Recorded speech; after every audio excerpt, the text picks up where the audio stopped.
A Republican strategist who has been conducting a months-long focus group with a bunch of Trump supporters spoke to the New York Times recently where she explained something rather phenomenal that has happened with this group of Trump supporters in just the last couple weeks. Now, the GOP strategist is a woman by the name of Sarah Longwell. She spoke with New York Times columnist Michelle Goldberg. And what they found, or not they, what Longwell has found with this research group is that ever since the January 6th committee hearings began, her focus group, again, made up solely of Trump supporters, there are now none of them in this group that want Donald Trump to run for office ever again.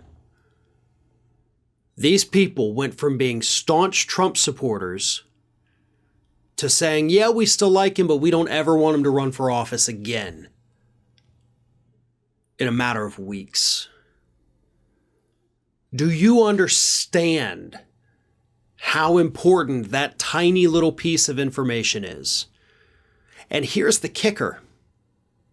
No one in the focus group is watching the January 6th hearings.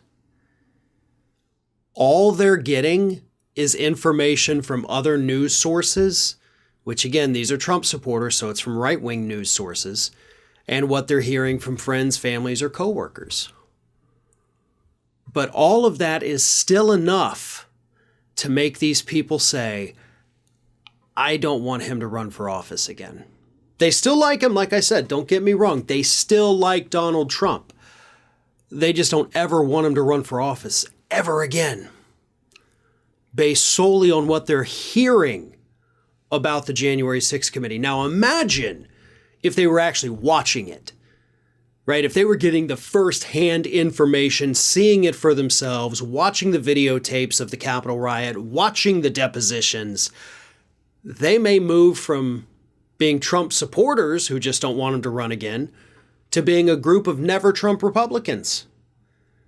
That's how powerful these committee hearings have been, that even people who refuse to watch them because they love the man that's being talked about have still changed their opinion of him in a negative way because of what they've heard from the committee. That's outstanding. That is absolutely a remarkable thing to have happened here. And sure, I understand this is one little focus group, right? But I refuse to believe that this is not, symbolic of what else is happening out here in this country. Because we already see it. We see Republican candidates running away from Donald Trump, even when he's endorsed them. And that's happened in the last week or two.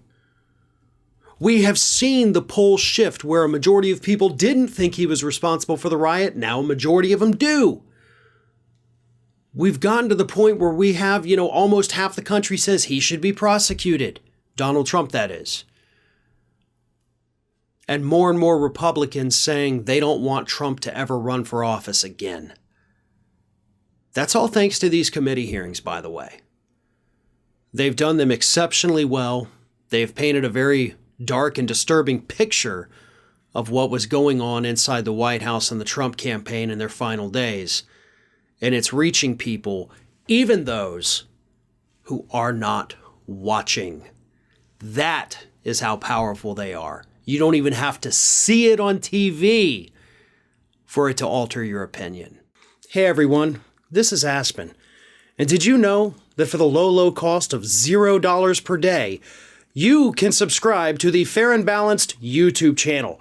We also encourage you to like, comment, and share. But again, click that subscribe button and help Aspen not be so grumpy.